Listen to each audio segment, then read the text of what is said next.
Morning all. Don't have Linton today, he's off with the flu, apologies for that. But we have some alternate talks. Chris is going to talk, Lionel's going to talk, I'll talk. Thank you. Some things were inevitable. And Evan is going to talk a bit about some of his current restoration work. So I'll hit up a few people. Plus, we'll get the people who've brought their rolling stock and models to products, talk to those new products as well. that we've got out. Some of them are recreations of old products. So yeah, in terms of the old ones, the old OWAS ones, we've had to do some of them. I think I've mentioned many times before about the patterns stray. But we've now reworked the BSV sheep wagon, so we've got some of them down there. We've also got the ACM. Now, the ACM and all the passenger carriages are actually a lot easier to put together. Physically putting a body together without the detail on it is now about half an hour. All the interior is single piece, it slots in. The roof and side walls are actually connected, and you just glue it comes in two halves, but a pretty much seamless joint, glue them together, put the ends on, screw your floor and interior in, and you're done for the body. So the detail does take a lot of time. It's all still brass castings for the detail, and it's got the ACM's got the original Dean bogies on it. So for us today, that's available. We will be doing it in two versions. We only have the as delivered version at the moment. And that's the MHG guards van. Similar to the ACM, the process of putting it together, the body part of it is quite straightforward. We have an example up there with all the brass fittings on it, step treads, brackets, etc. Original 2AP bogies, and we will be doing the later version, the converted version, without the viewing boxes and with 2AT bogies and some other detail items that were removed. So we will have two versions, so the later period one that run right through, I think, until the 80s. So yeah, so the early version's now available. I had 10 of them today. We've sold a couple, so there's still some there. And the other one will be out probably by about the end of May. And I've got examples down there of one of the R cars as well. So we are re-releasing the R cars with, again, completely new bodies.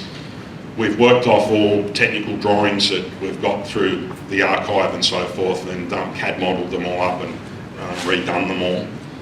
They've still got the white metal 2AA bogies on them. So I've got one example down there of the HR, one of the HRs. We're doing the two different types of HRs as well. So we got, I've got some new wagon loads. So we've got wall bale loads. I did have a coil steel load until Lionel bought the whole lot of them off me. So we will have that back in stock later. Yeah, so we're working on a number of new things. The long promised LHG, and the reason why we didn't launch it, we had so much trouble trying to get that together. But now, you know, with the new printers that we've got, we're getting a much better result, and that will be much easier to deliver. So, and at some stage we will get back to our locomotives and having our kits available again on them. So it's a long process. It's an awful lot of work to have to re-CAD draw everything, but we're working our way through it. So we also have some new British locos down there too, available. Anybody that models British, yeah, we've pretty much got most of our other product in stock at the moment. So I think. G'day. 20 classes released on the 31st of May this year. I was talking to Rod Kelly, who was producing these kits, and I suggested that I might bring a few with me to sell for him. They're 135 bucks. There's a review that Chris Lloyd's doing, and it'll be in the next magazine, and he's got the sample of it built over there. So if you want to have a good look and you want to buy one, come up and see me. Very easy kit put together, runs nicely. It is fitted with the Waratah scale couplers, which They're a bit of a pain to put together, take a bit of work, but you can get them working. The other 3 wagons I have sitting here, these are Gary's shunters trucks. As I said, it's a work in progress, so they're the 3 different underframes that he has developed along the way. From opening the box to getting rid of the painting, literally took me 2 hours for the first one, which is that one there. The second one, that took me less than 2 hours. They are a very easy kit to put together. Some of the parts on there are fragile. If you are handling the kits, I ask you just try and pick them up by the frame. I have broken steps on that one this morning, but glue them back together with super glue and they will not break again. If you do break one of the small parts, there are extras in the kit. And if you use up all your extras, just contact Gary and he will supply new ones for you. The 32 is almost finished. It's an OWASP kit, 32. I must say the instructions, like all things, leave a little bit to be desired. They could be improved. Overall, the kit's gone together very easily. I had to do a bit of judicial filing on the cab to get it to fit in properly, because being a urethane casting, as urethane moulds get older, they tend to get a little bit bigger as they mould stretches as you pull the pieces out. Apart from that, that's the only real problem. Took a real bit of time to actually get together. Let's just get the cab on the sit properly. Also getting the back head to sit on, because you've got the lubricator, it sits on top of the firebox there. Well, I had to actually take it with the motor tool to actually trim it down low enough to get the roof to fit on properly. So there is a little bit of filing to get things to fit.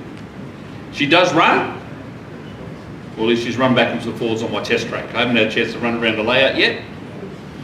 Good afternoon, everyone. So, as you can see here, there's no slides here because what I mostly want to do is actually draw your attention over to the modules itself in a moment, and where you want to come and actually take a closer look at the, at a show, not just a single module prototype, but I've got a turntable video that we can have a bit of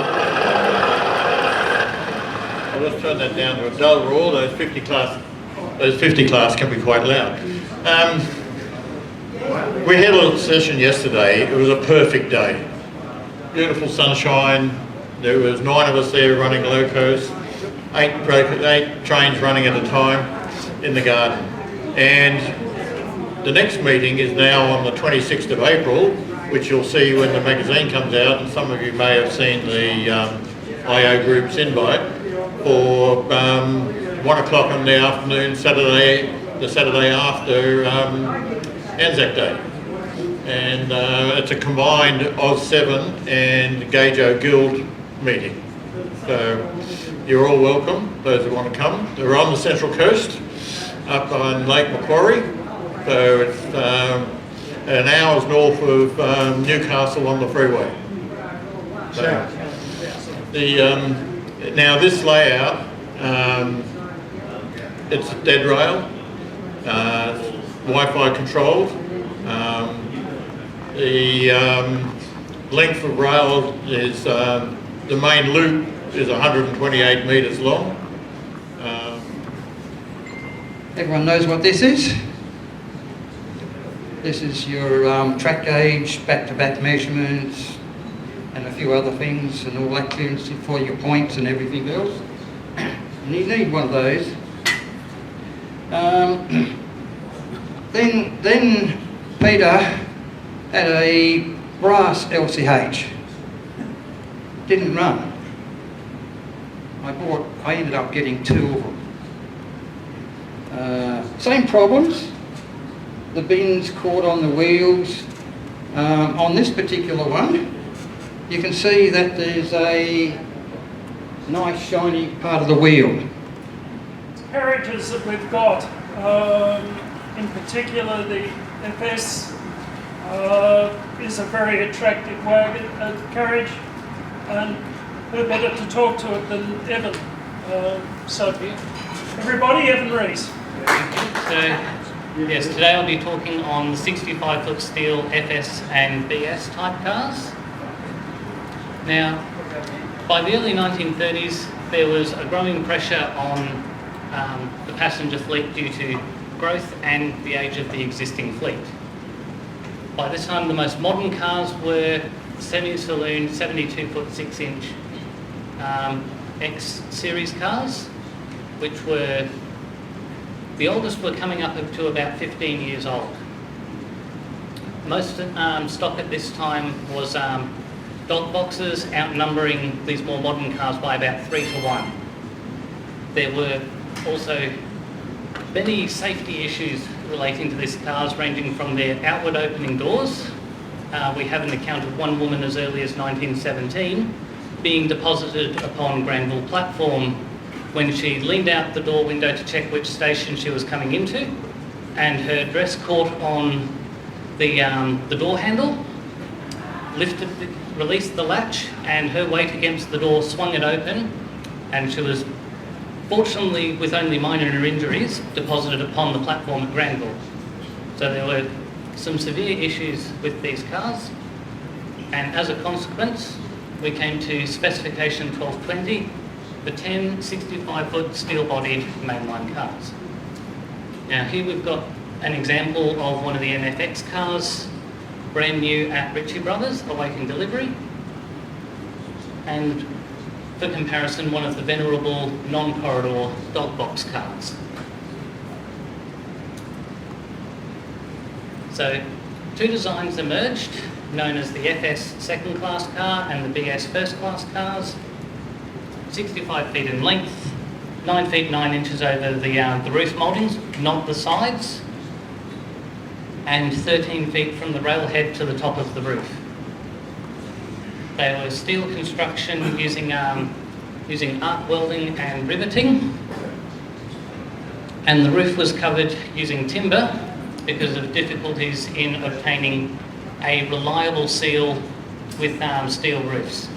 The issue was that as the cars went through service, they wrapped, twisted and flexed, leading to breaking of the sealants and the joints in the roof and allowing water into the ceiling cavity. So here we have one of the body shell units for an FS car, for a BS car. All of this framework was welded, and then these wood sections were riveted together in quarters effectively. You can see down the side all of the joint details showing how they were meant to be welded. And here we have one of the cars from one of the first contracts under construction at Clyde Engineering. You can see here how each half of the sides and the ends is its own unit, and this is all riveted together as they are assembled. We also have from FS 2139 a rear view of the inside of the actual timber roof. So you can see the quite dated contrast with the otherwise modern design. Both types featured what was now a fairly conventional staggered corridor layout, introduced by Ernest Lucy, with the TBC and TFX cars. At each end, a vestibule is provided with a doorway on the right, lavatory on the left side, which led to one incident in the 1940s where a passenger woke up on a night mail train, walked up to the end of the car to go to the bathroom, and in the haze of his sleep actually opened the right-hand exterior door and walked straight out of the train while under full speed. Fortunately, the momentum of his step carried him beyond the ballast, and he was found in the morning alive and slightly dazed by a peddler checking their length. Yeah. There was, of course, a third vestibule in the centre of the car with doorways on both sides.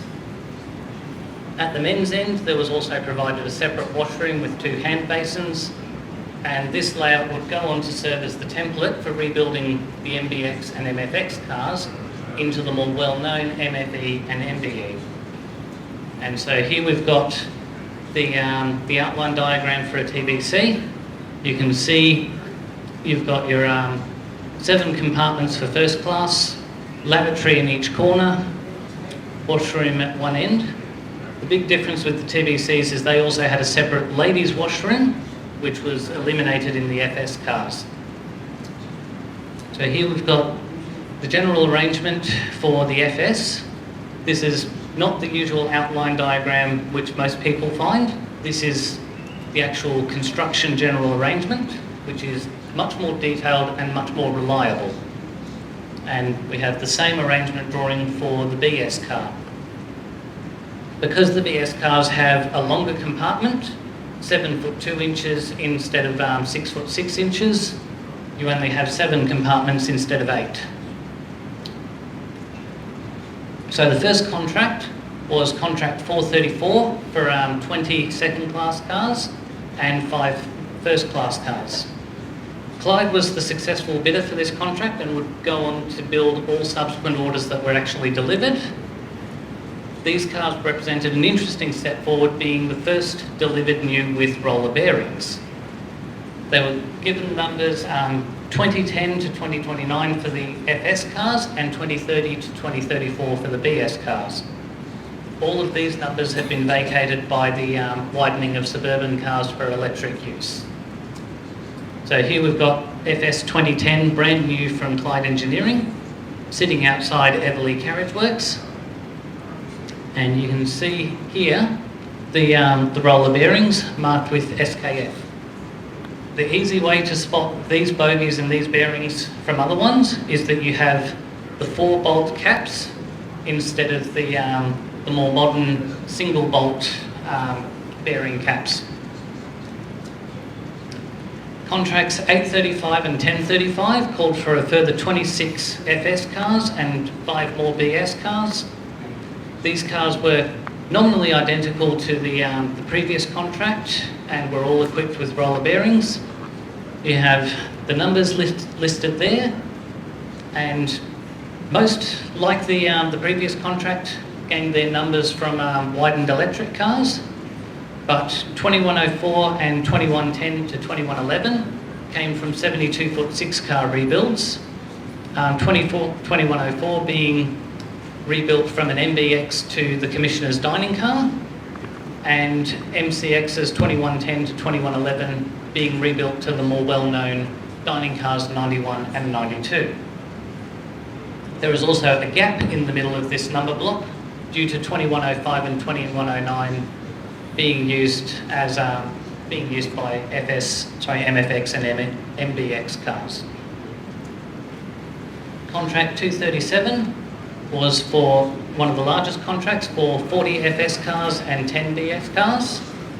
The numbers are again there. Most of these were vacated by Bradfield and Leeds Forge cars.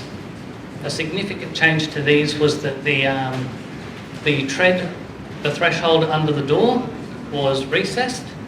Previously this had been flush with the door and made the cars quite vulnerable to corrosion, as water would drip directly down from the door onto the stair tread and run down into the corners of the door frame.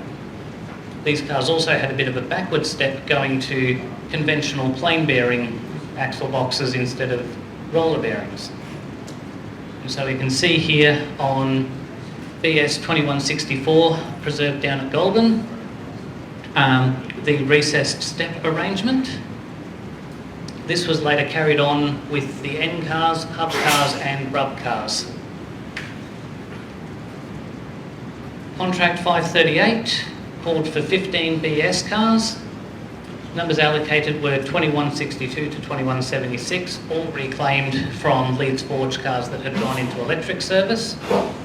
These were the last cars that were actually delivered, last entering service in December 1938.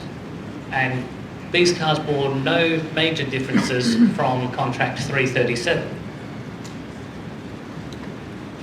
I haven't yet found the contract number for this contract, but it was issued in 1943. It called for another 10 BS cars and 40 FS cars. Unlike the previous contracts, it was issued to Waddington's Engineering, later Commonwealth Engineering. Construction did not begin until 1946-1947, and this was due to material delays and resource requirements for World War II.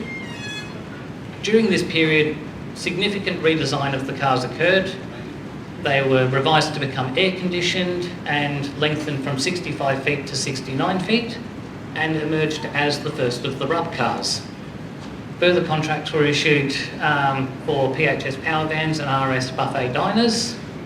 Some of the early drawings for the RS buffet diners actually show them still with a bow end like the original FS cars and curved canopy end roofs instead of the final square end roofs, which we are much more familiar with.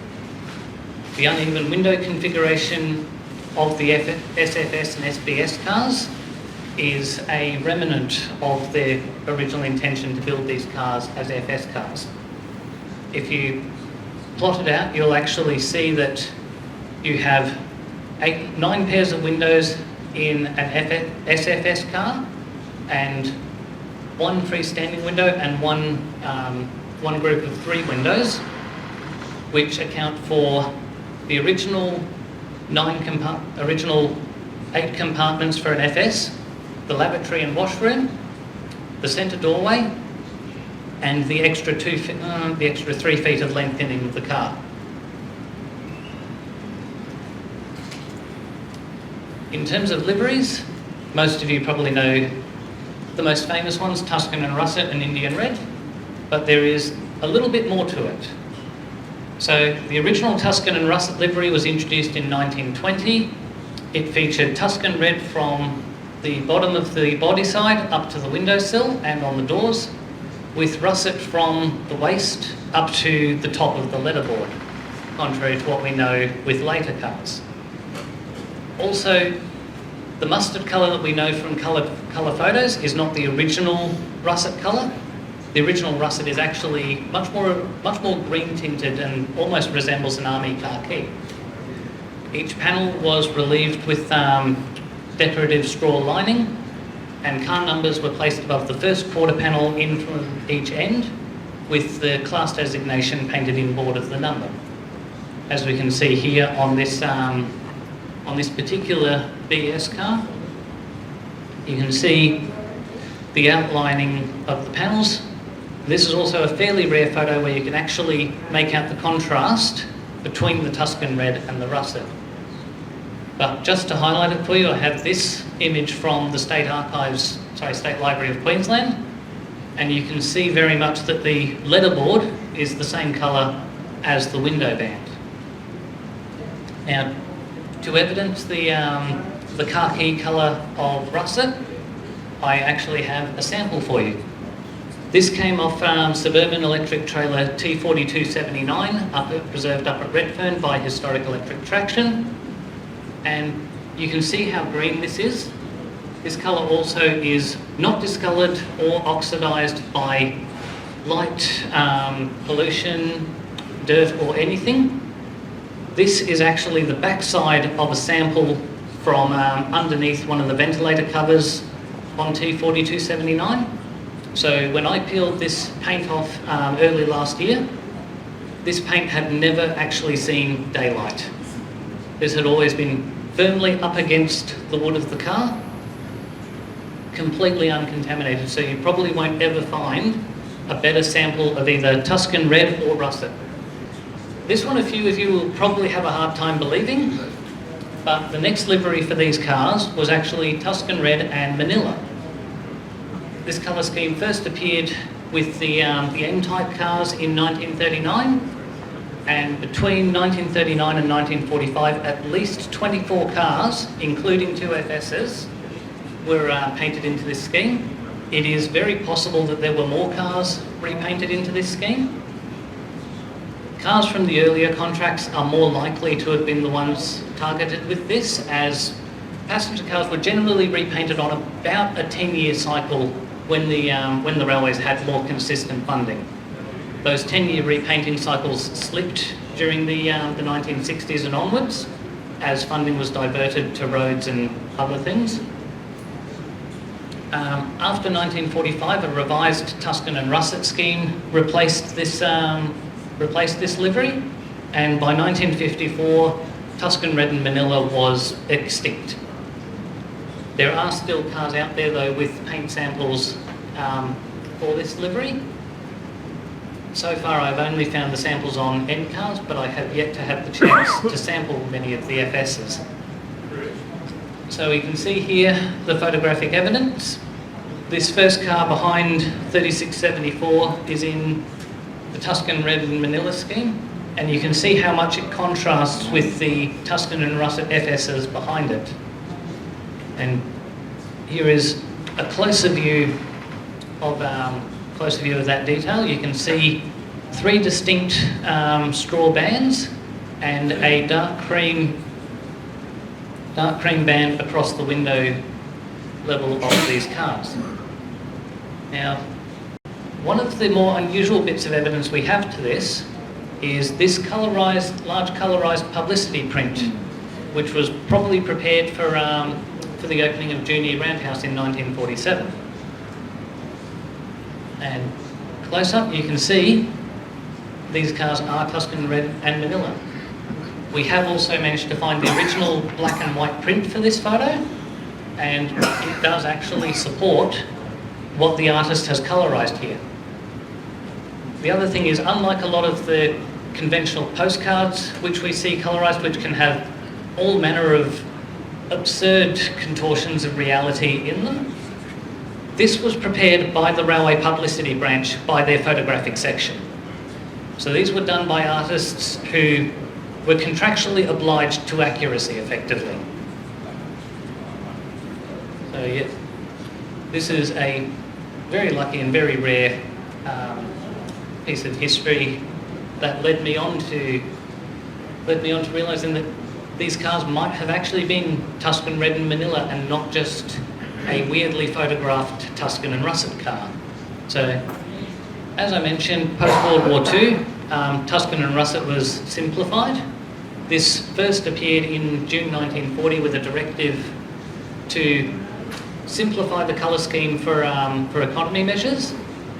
This eliminated all of the vertical lining apart from on the side door panels, and the horizontal lining was limited to 3 bands like we saw on the Venetian Red and Manila cars. The car number was moved from being painted twice at either end of the letterboard to once next to the centre door of the car.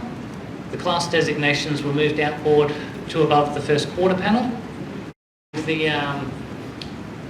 And the small class designation on the doors was eliminated.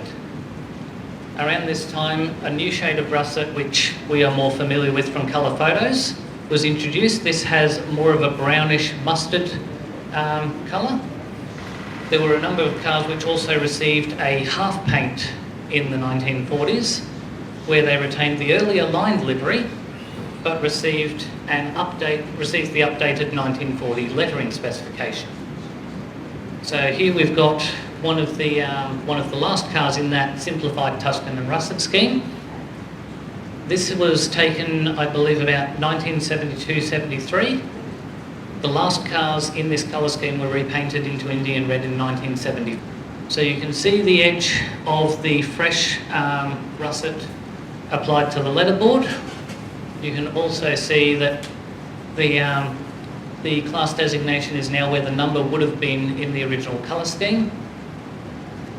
And this is buried away in the background of a photograph of TBC 575 after it was returned from khaki paint in World War II back to its varnished finish. So you'll actually find this photograph in the back of Coaching Stock Volume 2 in the colour schemes section. Going on, we move on to Indian Red, which was introduced from 1954, and it was introduced as a way of economising and expediting repaints, because with a single tone colour scheme, it was much quicker to spray paint these cars and then apply the lining by hand. The lining was further reduced to just 1 2-inch wide buffer line along the windowsill moulding and a 1-inch buffer line along the bottom of the letterboard.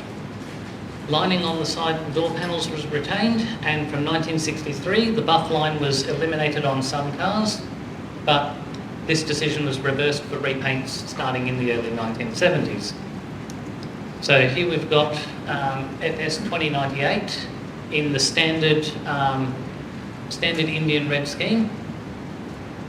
This is also in the period where all economy cars in the 1970s did not receive a class designation. Class designations in the 70s were only applied to composite cars and first-class cars. Then we have FS 2017. This is one of the 1960s repaints, and as I said earlier, during the 1960s and 70s, that 10-year cycle of repainting slipped. This car was actually photographed, you can tell by the candy window frame, after 1982. So this repaint would have been getting close to 20 years old by the time of this photo. There were also a number of variations in logos applied as we started getting into more of the corporate era. Between 1972 and 1975, an XFS and an XBS had a small PTC logo applied to the letterboard. In 1975, IFS 2170 was given a two-tone blue L7 with an oval background. Starting somewhere after 1978, we see the introduction of the white L7, and this was applied to a number of cars on the end of the letterboard. This is photographed on BS 2164 down at Goulburn again.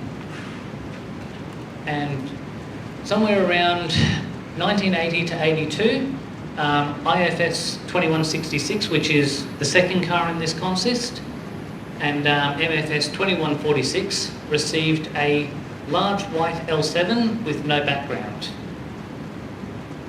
1982, we see the introduction of the candy livery as part of the State Rail corporate rebranding and the introduction of the XPT.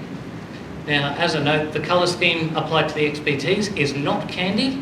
That is actually officially called intercity livery. However, the colour palette between the two liveries is the same. The candy livery was devised by the well-known railway artist Bill Belbin, and we have the numbers for all of the different cars which were given the candy livery throughout the 1980s.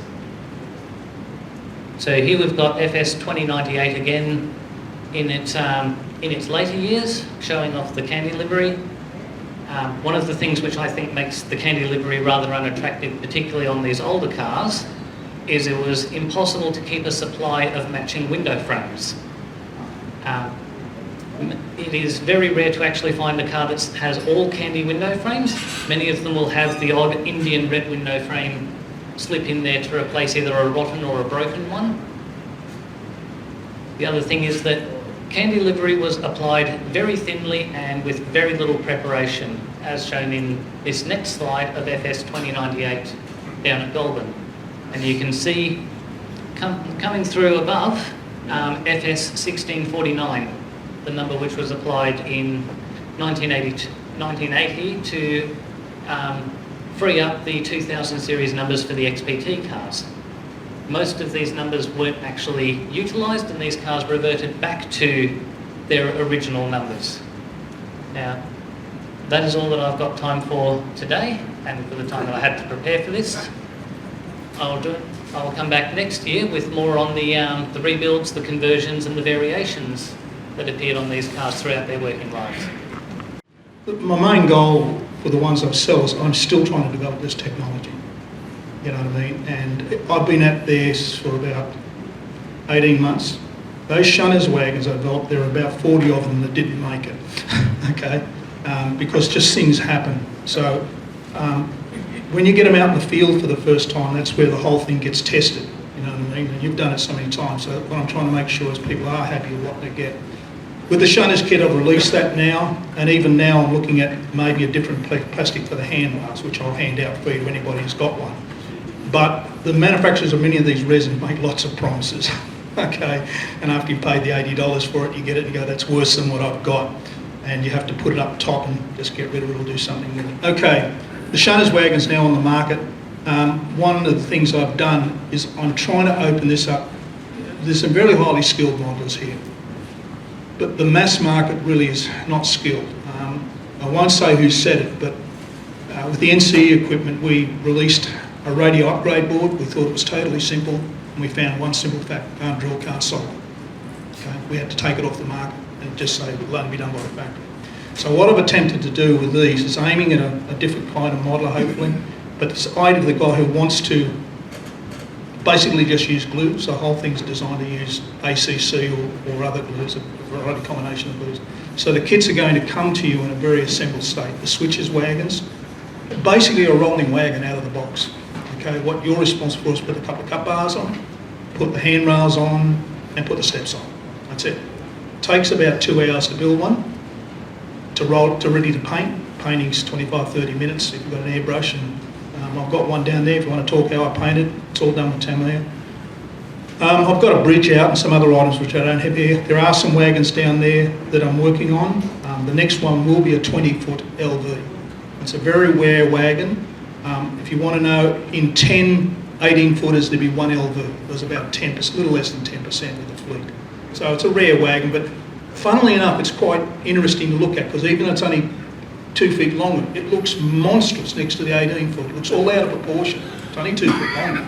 And if you line them up the profile, they're very close to the original Century ones. In fact, actually I modelled all the arches from the roof, not based on the drawings, just so that they would match properly. You know, it's no good having it all architecturally correct, and then they look terrible against the other one. I've made them, they're close, don't get me wrong, but they're not museum models. But the idea will be whatever I produce will be a rolling chassis aimed at a different kind of model, and hopefully we can attract them back into A scale by having something they can have very quickly. Okay? Because all of us have seen the difference that ready-to-run HO has changed that market dramatically. We'll never get here. Volume runs are too low. The volume runs are just too low to get in kind of outsourcing, so it has to be done with my labour, and that adds to the cost.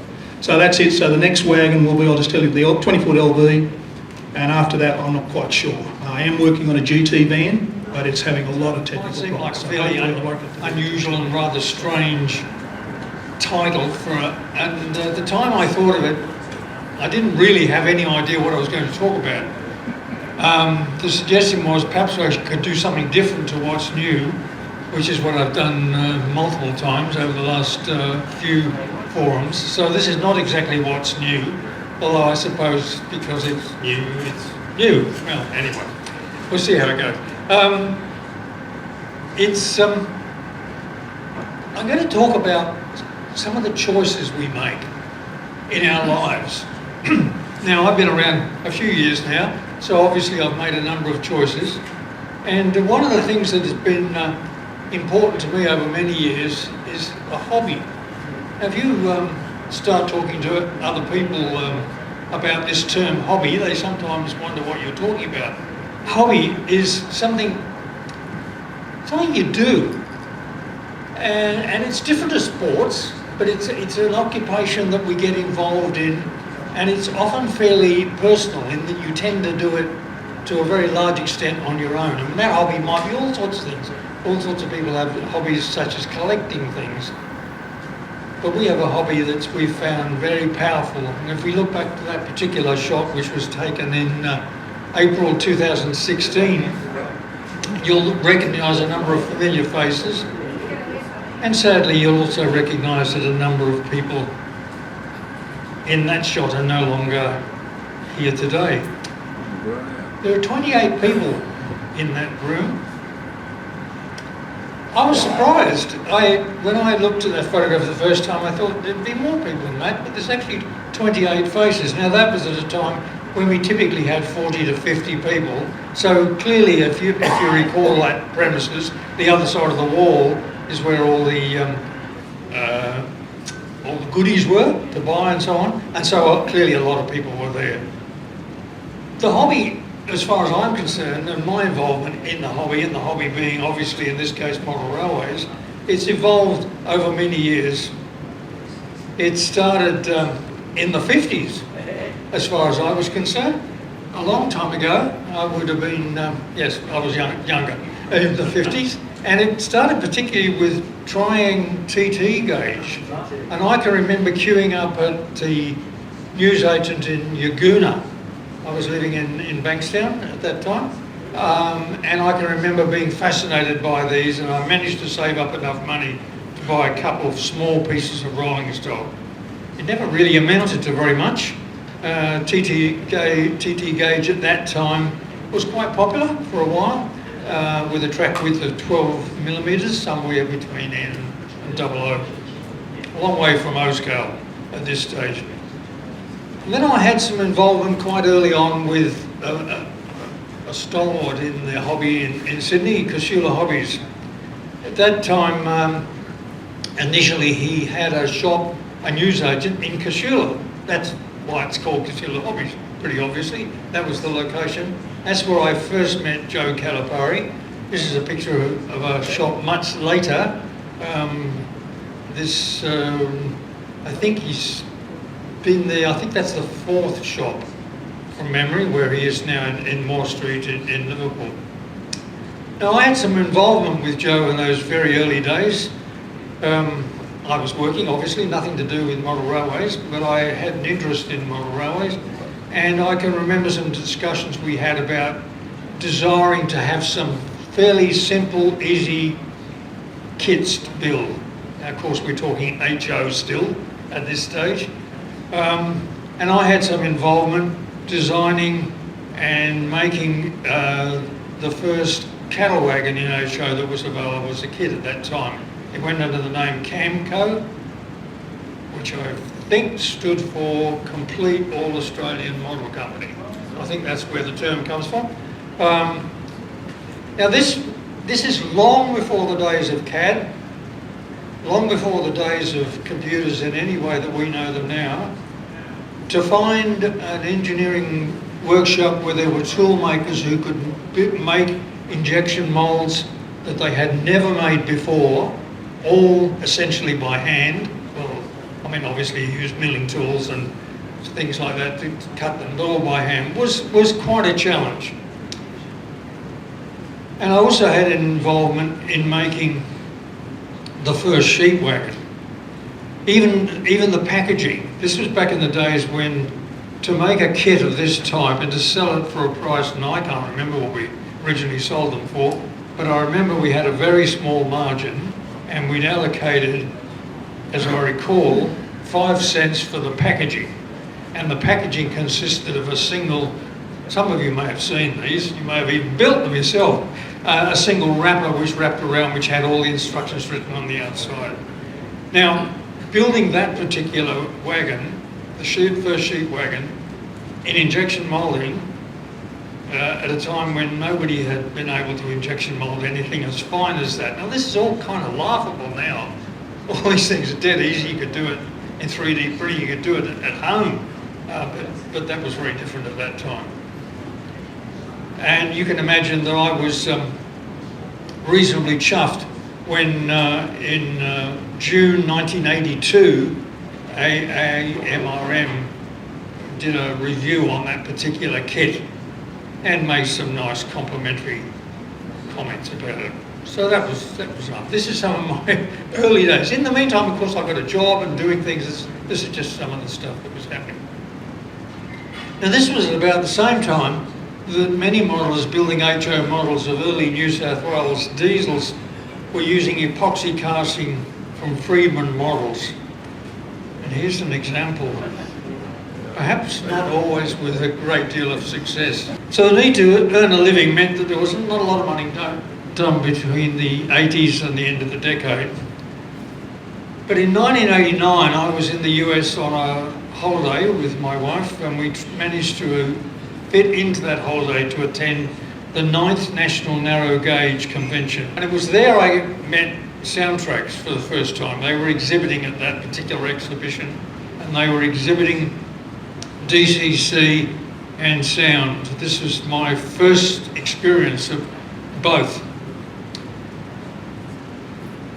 In 1998, Throttle Up, which was the name of the company originally, changed their name to Soundtracks, and in 1999 they released the first digital sound decoders, the group of decoders known as DSD. The first time I heard that, and incidentally it was a bit of a cheat, that they were demonstrating it. They had a diesel, can't remember exactly what the diesel was, it was an Alco of some kind. They had it running and they had it connected to a 14-inch bass speaker under the enclosure. So from the corner of the room, you could hear this diesel pounding away all the time, which they then would switch occasionally to the speaker that was in the model, which in fact was an HO model at that time. Having seen that and having watched DCC being demonstrated and seeing 2, 3, 4 models running on a single piece of track, this is obviously not there, this is on at home in my place, all running and all being able to be controlled separately. I was hooked. DCC, sound, that looked to me like the way we should go. And in a new house I started to build my first full-size layout, an HO layout called Willirwang, all with DCC sound. And I'll just show a few photos of Willirwang. There is a YouTube clip. Incidentally, I happened to notice the other day that I've been putting clips on YouTube for 18 years. I was somewhat amazed.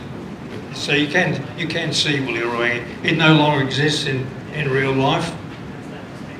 And here's just a few photos. That was obviously Willirwang, the station. And this is the mill in Mudgee, which was burnt down, gosh, I think in the 30s. But my layout set in the 50s, and so it still existed, using a little bit of poetic license. And the layout also included Portland.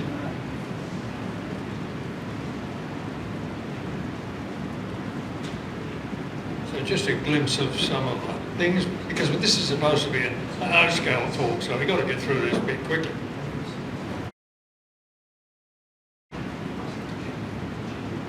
And then my wife said, it's time to move again. So that was the end of Willirwang. But before it ended, during those 7 years it was building, I was building it, about 5 years into that 7, I started to get interested in O-scale. One of the first O-scale models I built, DCC and sound, was the 18 class. It was also one of my first attempts at weathering. And then of course we formed the O-scale group, started about 18 years ago, roughly, I think. And I contributed a number of... 23. Sorry? Started in 2003, so 22 years ago. Okay, 22. You've added a few more years. Great. And over the years I've contributed a number of articles into Seventh Heaven, covering all sorts of bills, which I did and continue to do. And I think I've built all of the locos during that period, some of them more than once. And we've been through, in terms of locos and construction of New South Wales O-scale, a really golden period. We really have. It's been tremendous. And so all the way through there, I obviously had been going to exhibitions on a regular basis, all sorts of things. And it got to the stage where I thought it might be nice to build an exhibition layout myself. I'd never done that. I'd enjoyed going to exhibitions. And this was at a time when Stringy Bark Creek existed. Aracoola wasn't yet on the scene, but that came later, but Stringy Bark Creek originally. And you'd get so many people looking at O-scale in an exhibition, and you'd hear comments such as, marvellous, it's wonderful, isn't it great, but there's no room for it at home. I couldn't possibly model in that scale. And so I thought maybe I should try and make something a bit smaller, something that you could actually run at home in a garage, or perhaps even in a small room. And I won't bore you with the whole thing because I've already done that in print, and you can still read the... So I thought by writing a series of articles it might provide some interesting content for Seventh Heaven. And so Valley Heights was born, and you heard some reference to Valley Heights earlier today because Lionel now owns it, not me. This was the layout. It was designed right from the beginning as a slice of the real world. This whole concept, not unique to me. I had seen a British layout which exhibited, some of you may remember, I can't remember the name of it, but there was a British layout exhibited in Australia one year that somebody brought out, which was the same sort of thing, this slice of the real world that you could walk around all sides of it and see it from all sorts of angles. And it seemed like it might be an interesting way to build a layout. And that's the shot right in the middle is a nice shot of one of the things we used to enjoy operating this by standing at the very far end of it and then operating it from a distance. It just sort of added a bit of a challenge. So during this period I also built a few pieces of additional rolling stock, and one I particularly enjoyed was the HG 4 Wheels Guard van. This is a very interesting model if you have built one. I've got one of these to build at home, in that it's a composite. It's a combination of there's a structure within inside the actual brass outer. It's a really interesting model to build. It's not as obvious as you might think. And then I got into a series of articles which I hope most of you have read now, which were entitled The Impossible Layout. And it really came about because I had a desire to see if I could build and put it in a small bedroom some version that was at least representative of Darling Harbour. Now, quite frankly, that's ridiculous, and hence it was called the Impossible Layout, because it's such the Darling Harbour was such a vast complex. Where and how on earth did you do it? That's a drawing, you can probably work it out. If you look at the bit enclosed in blue, that's essentially the portion that I was going to try and model. And it was bounded by, on the right-hand end, the Goldsboro Mort Wool Store, which still exists today, only it's now 4 stories higher and is a block of apartments. It's not a wool store. And ending it at the bottom left-hand corner and to the end is the iconic double-deck goods shed, which of course was absolutely enormous. There's no possible way you could model all of that. And then at the other end, a bridge that no longer exists at all, the William Henry Street Bridge. So those two ends, the double-deck goods shed and the bridge at the other end, would make reasonable bookends for both ends of the layout. And I, obviously, as you have to, I compromised a bit on the length, and I also compromised on the depth. If you can just see a little bit from that photograph, you'll realise that I've only modelled the front half of the goods shed, and then only, of course, a very small portion of it. And the real layout had 2 tracks running into the goods shed because there were 2 halves, so I only modelled the front one. So in reality, if you look at that particular photograph, the building is somewhat closer to the front than it otherwise would be, because I literally have compressed the depth. All these things are compromises. There's another view of another portion of the layout. These actually are stills from a video. I didn't take these shots separately. There is a video you can look at if you're interested.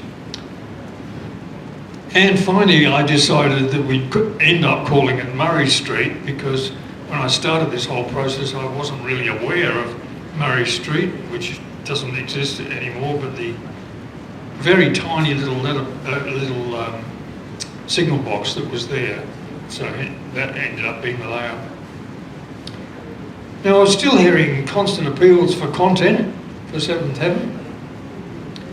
So it occurred to me, maybe we can make something even smaller, something really simple. You know, most of you know a little bit about this, so I'm only going to touch on it briefly. A low-cost ON30 layout, and that was going to be essentially about 1200 wide and about 1 metre deep. So really quite small, based on foam as the elements and plywood. So there's not much in the way of a structure.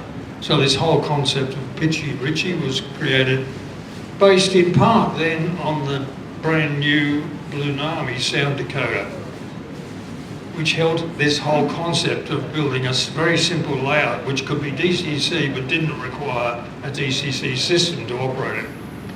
Oh, it did help that I had a coffee pot sitting in the cupboard, which I needed to do something with. So the coffee pot was converted to this particular Blunami decoder. The layout is actually made for 2 halves. The theory was that it was fit in my car, although it's never been in the car, but that was the idea. And that was the coffee pot before it was weathered. And the other end of the layout, which is the other side of the layout, quite different to the scenic side with the bridge, is the woolshed flat.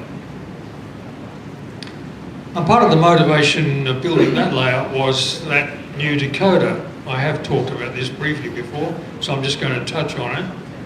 This gave you DCC and sound without needing to have, if you only had 1 or 2 models, or 1 model, you don't need a whole DCC system.